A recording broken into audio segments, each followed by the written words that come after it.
Señores, buenas noches. Estas son las noticias más destacadas del día. La Comunidad Europea convoca urgentemente la conferencia de paz sobre Yugoslavia. Será a partir del próximo sábado, día 7, en La Haya. La presidirá un veterano negociador, Lord Carrington.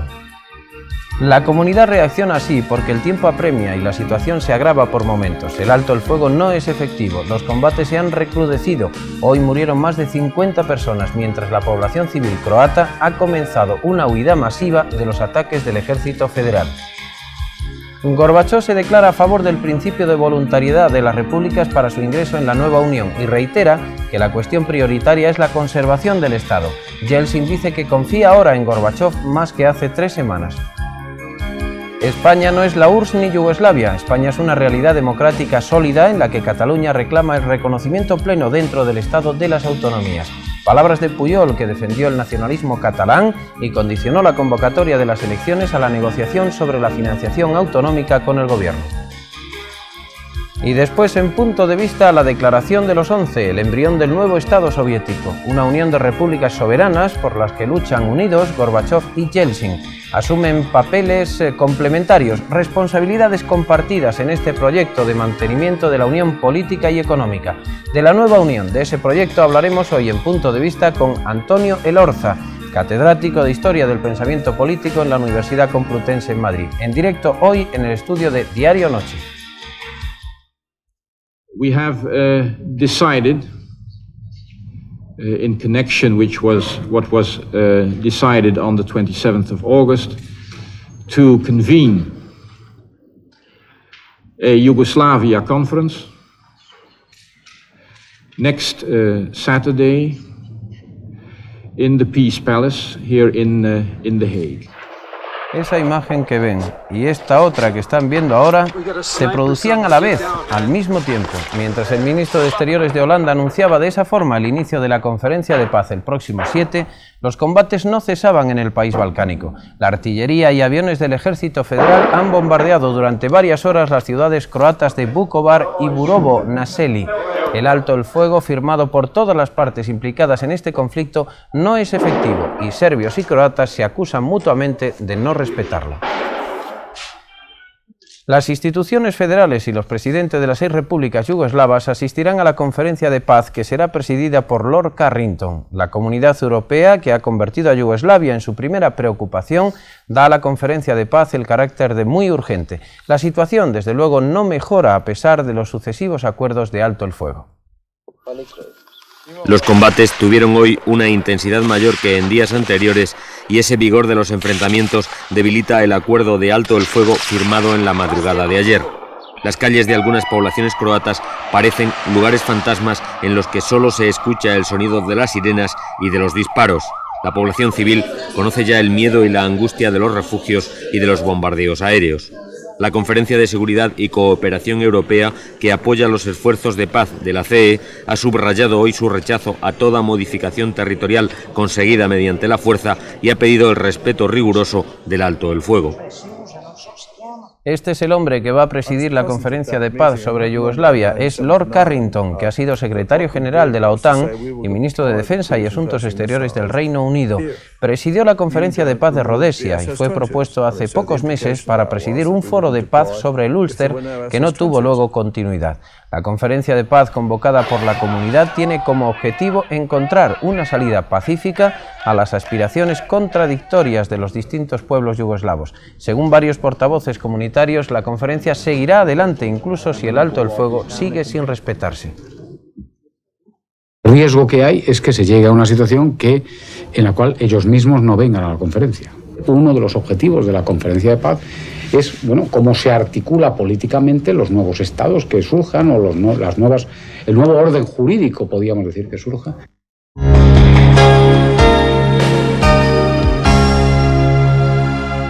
Я, например, лично верю сегодня Горбачеву Михаилу Сергеевичу значительно больше, чем даже 3 недели тому назад до путча.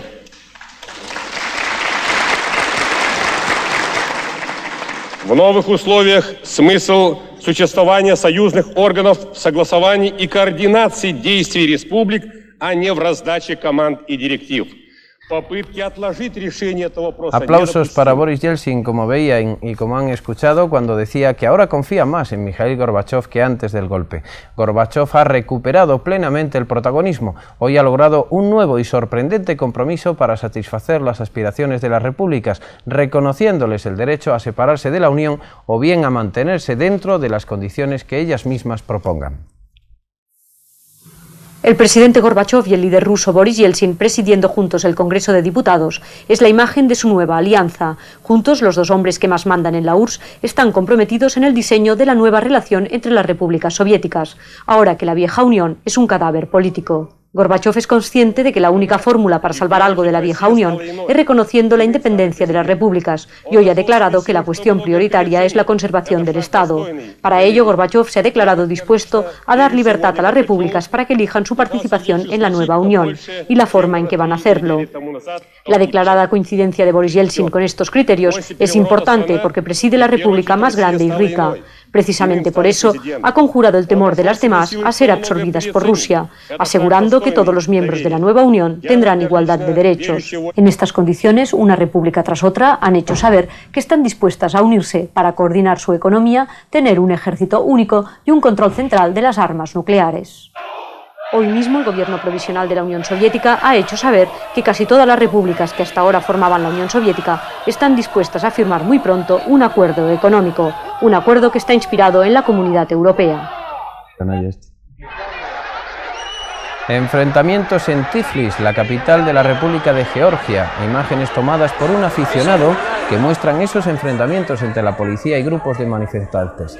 Convocados por el Partido Nacional Demócrata, los manifestantes reclamaban la dimisión del presidente georgiano, Zviad Gamsajurdian.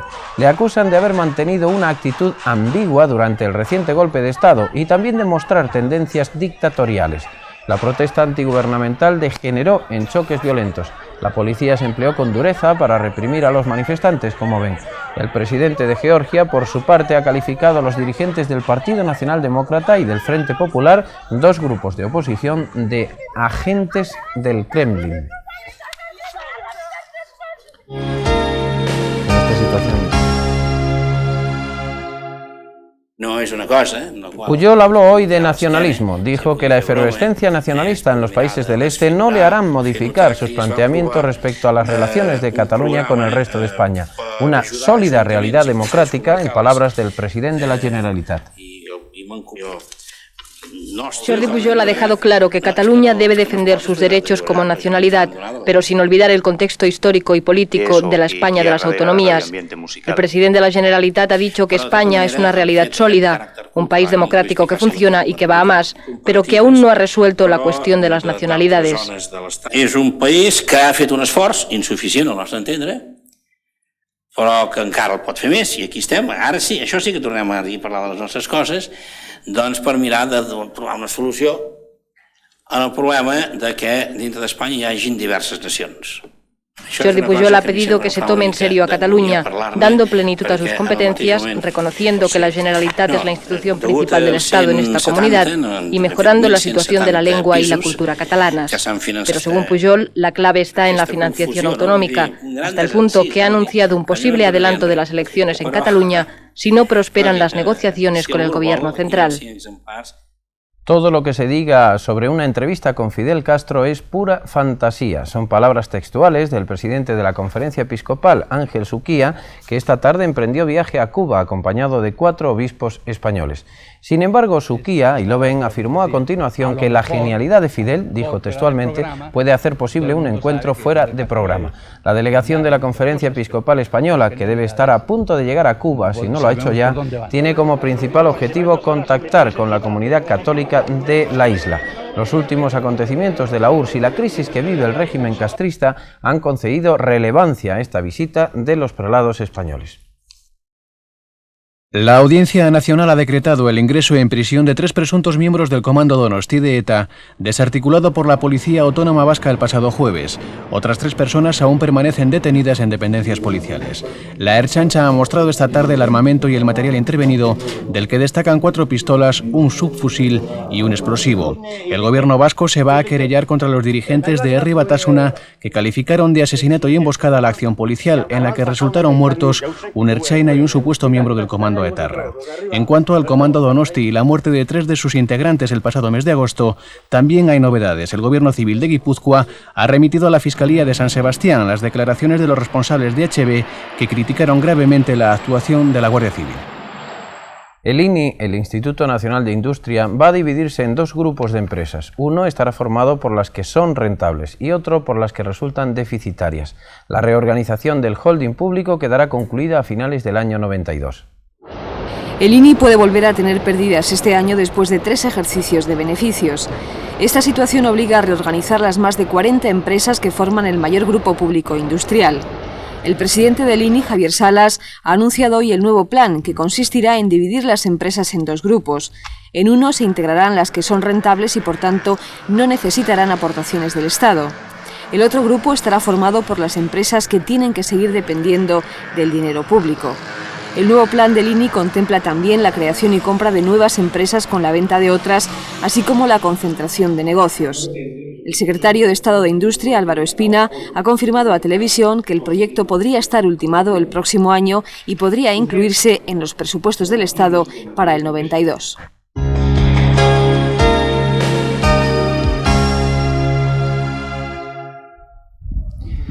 El incendio en la Sierra de Arca, en Algeciras, ha sido sofocado, pero 2 miembros de Icona que iban a participar en la extinción del fuego han muerto al estrellarse ese helicóptero donde viajaban. Ha sido esta tarde. José Luis García y María Madroñal, ambos de Icona, iban en el helicóptero a recoger un retén de 7 personas para apagar el incendio. Pero a las afueras de Algeciras, el helicóptero se estrelló contra unos chaparros y se incendió después. Todavía se desconocen las causas exactas del accidente, aunque según los bomberos pudo producirse por la falta de visibilidad que había en ese momento en la zona. También en los Estados Unidos el fuego ha sido el culpable de la muerte de al menos 3 personas. Fue esta madrugada en ese edificio de apartamentos del barrio neoyorquino de Brooklyn. Un escape de gas ocasionó una fuerte explosión y el fuego se propagó rápidamente por las viviendas. El edificio, como ven, ha quedado destrozado y más de 25 personas resultaron heridas, entre ellas un bombero y 5 policías que intentaban rescatar a las personas que quedaron atrapadas en los apartamentos. No se descarta que haya más víctimas entre los escombros. La policía de Boston, en Estados Unidos, ha incautado de uno de los mayores alijos de cocaína decomisados en la costa este norteamericana. Más de 2 toneladas de coca de gran pureza que podrían alcanzar un valor en el mercado de más de 50.000 millones de pesetas. Según el fiscal de Boston, este cargamento fue detectado por agentes del Departamento estadounidense antidroga el pasado 7 de agosto, pero se mantuvo en secreto hasta conocer las conexiones de los narcotraficantes. En la operación fueron detenidas 9 personas que serán acusadas de posesión y distribución de droga, por lo que podrían ser condenadas a cadena perpetua.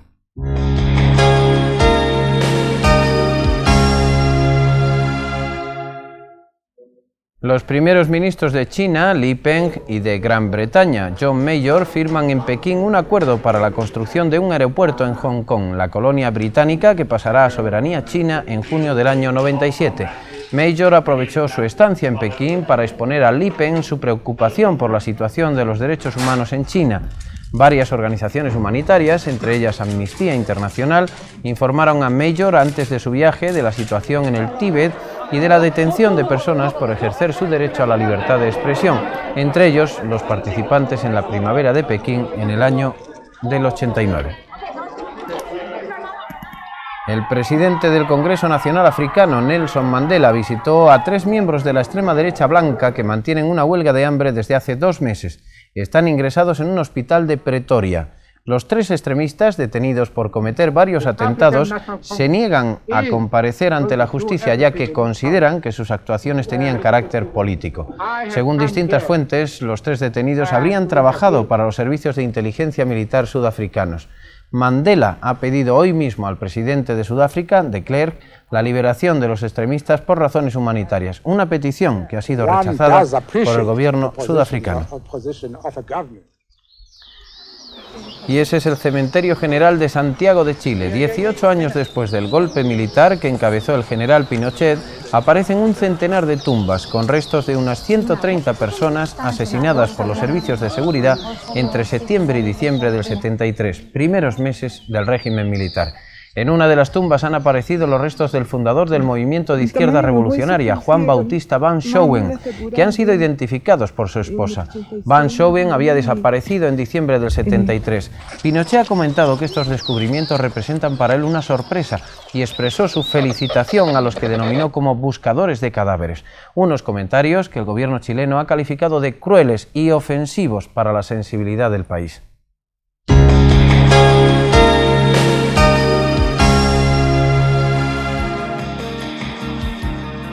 Y ahora, en punto de vista, la declaración de los 11, el embrión de nuevo Estado soviético, una unión de repúblicas soberanas por la que luchan unidos Gorbachov y Yeltsin. Asumen papeles complementarios, responsabilidades compartidas en este proyecto de mantenimiento de la unión política y económica. De la nueva unión, de ese nuevo proyecto, hablamos hoy, en punto de vista, con Antonio Elorza, catedrático de Historia del Pensamiento Político en la Universidad Complutense de Madrid, en directo en el estudio de Diario Noche. Ese es, profesor Elorza, el mapa de las 10 repúblicas que hasta este momento han dicho que sí a ese proyecto de nueva unión. Vemos ahí Moldavia y Georgia a la izquierda que están, dijimos ayer, pensándoselo, realmente están pensando qué hacer. El caso de Moldavia es diferente, ¿verdad? Sí.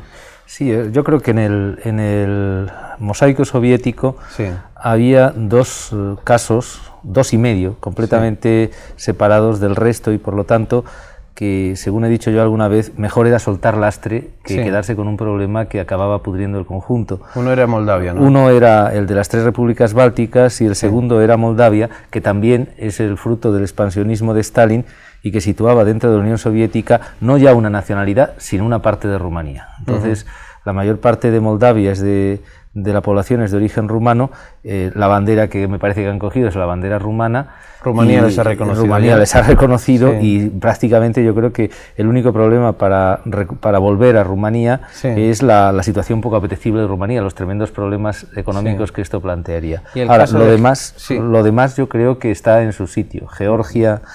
¿Qué pasará con Georgia? Hemos visto ahí unas imágenes, ¿verdad?, de protesta ante un fuerte dictador que parece que dirige esa república. Por lo menos eso dicen los manifestantes. Ya, pero no creo que la protesta llegue a poner en cuestión la independencia.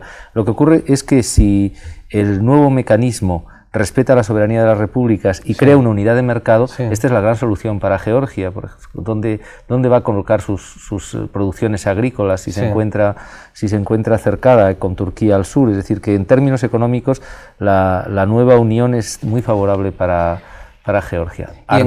Y en cuanto a ese mapa que hemos visto de las 10 repúblicas, es prácticamente el mismo, ¿no? Un éxito extraordinario y una gran novedad ayer, ¿verdad? Sí, yo creo que se anunció en el Parlamento. Es la segunda gran noticia después del fracaso del golpe de Estado por la oposición popular y de Yeltsin. Yo creo que esta es la segunda gran noticia porque una desintegración de la Unión Soviética en las condiciones actuales no solo era una pieza de estabilización general para el mundo, es que era la apertura de un proceso de degradación impensable, no para Rusia, que es relativamente rica, pero por ejemplo para las repúblicas de Asia Central era iniciar un camino hacia la desesperación. Entonces yo creo que el camino que ahora comienza es muy difícil, pero es el mejor para todos, sin duda. Parece que se plantea de una manera muy abierta, ¿verdad?, la carta, en el que el principio de voluntariedad va a ser la clave. Únase usted a nosotros tanto como quiera, ¿no? Y parece ser que va a estar apoyado en economía y la defensa fundamentalmente. Sí, bueno, ahí es el gran problema, porque en realidad la Unión Soviética también surgió como una unión libre, formalmente. Es decir, el principio de la unión libre estaba en la clave del pensamiento leninista para la cuestión nacional, no para otras cuestiones. y la idea de que la Unión de la República será libre estaba en los textos constitucionales hasta la Constitución que acaba de morir, ¿no?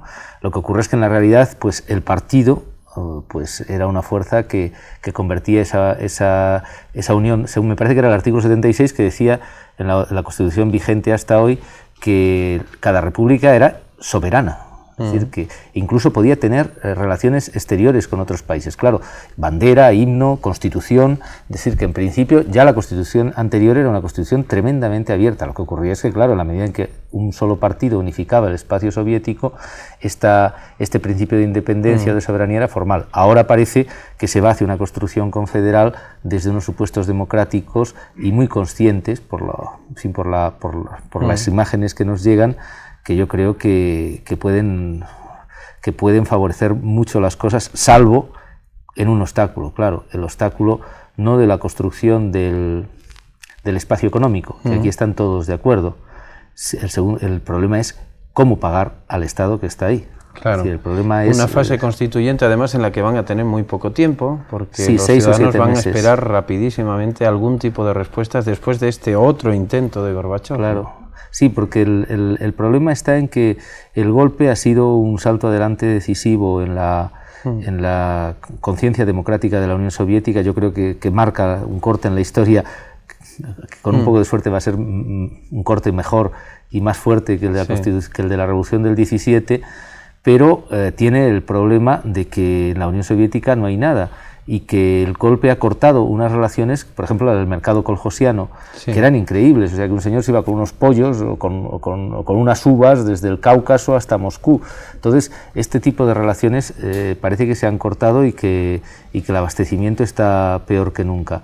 El déficit también está peor que nunca. Entonces esta es la gran cuestión, encontrar una forma de que este Estado que se está construyendo no se hunda antes de nacer, ¿no? Ayer se hizo un verdadero giro con esa declaración de las repúblicas y un viraje también, ¿verdad?, hacia tal vez la consolidación, no digo yo que definitiva, en política eso es muy difícil, ¿verdad?, de un liderazgo que parece que va a durar por lo menos hasta esta etapa. Me refiero al de Gorbachov, que parece que de nuevo se ha puesto de pie. Y un tándem, por otro lado, con Yeltsin que parece sincero, ¿no? Sí, bueno, y que estaba en los orígenes de la perestroika, parecía que Yeltsin iba a ser una especie de punta de lanza radical de Gorbachov.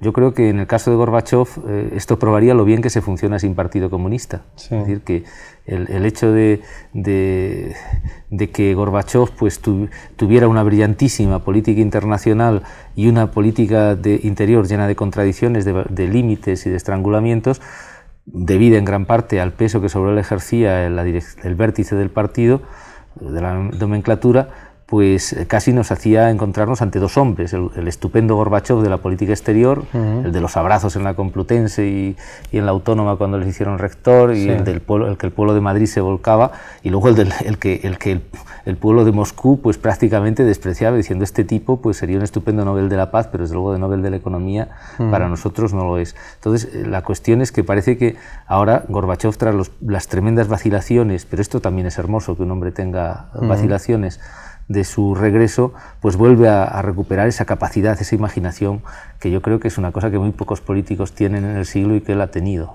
Ha demostrado una capacidad de reacción verdaderamente extraordinaria. Ahora falta que los occidentales le den dinero, porque si no, yo creo que en este momento el peor negocio que podía hacer Occidente es atenerse a la prudencia de Bush. Es decir, en estos momentos ya no está Pavlov al frente del gobierno, ya no hay una política de medios pasos para conservar el complejo militar e industrial.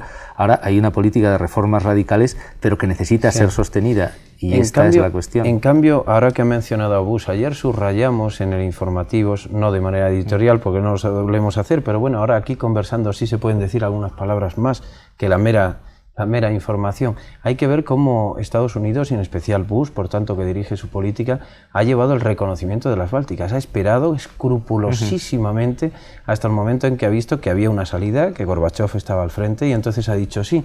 Desde mi punto de vista ya ha habido un cambio, no un cambio, una exquisita actitud de los Estados Unidos con ese reconocimiento, ¿no le parece? Sí, yo la verdad es que en fin, Bush hay muchas cosas que me han sorprendido en este último año positivamente. Sí, ciertamente. Resulta de mal tono decirlo, pero en esta crisis Bush se ha comportado, por ejemplo, mucho mejor que Mitterrand, ¿no? Otros, no digamos Andreotti, que con otras. Él ha actuado con prudencia, pero luego con decisión y con un enorme respeto.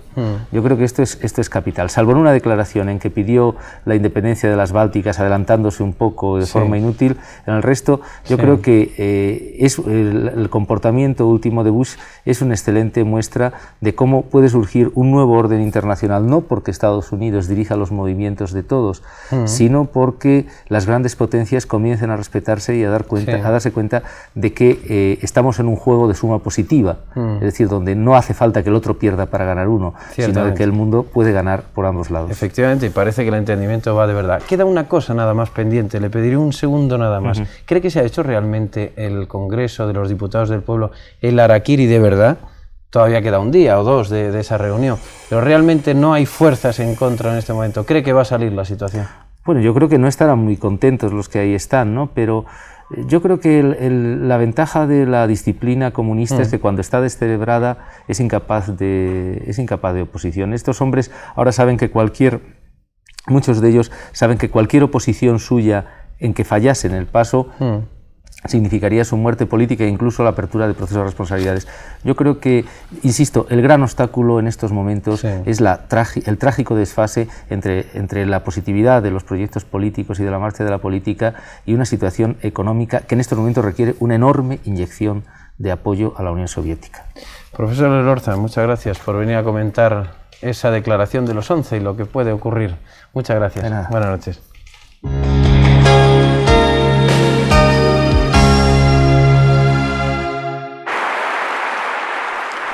Hace 6 años en Hollywood, Frank Capra recibió uno de sus últimos homenajes. Muchos americanos no olvidarán que en aquellos años de la depresión, las películas de Capra desvelaban con más empatía que realismo el secreto de vivir. Capra ha muerto esta tarde a los 94 años. Hacía años que no dirigía. Ahora estaba considerado como el mejor consejero de los nuevos directores de Hollywood. De algún modo la vida de este hombre la hemos visto en alguna de sus películas. Emigrante italiano, a los 6 años tuvo que vivir como un Juan Nadie hasta llegar al cine. Primero escribió guiones, pero eran tan buenos que la productora Columbia lo contrató en el 34 y le dio total libertad para trabajar. Capra consiguió varios Oscars, hizo comedias optimistas y enternecedoras. En Arsénico por compasión, 2 abuelitas homicidas parecían en sus manos hermanitas de la caridad. En los años 30 sus películas llegaron muy arriba, pero su nombre lo hizo más aún, hasta colocarse por delante de los títulos. Después de la Segunda Guerra, Capra cayó en desgracia. Quizás porque el director seguía haciendo con su cine un mundo maravilloso, y era evidente que para muchos americanos aquel mundo ya no era tan feliz. Tiempo de verano, tiempo de tormentas que mañana podrían ser moderadas en la vertiente mediterránea.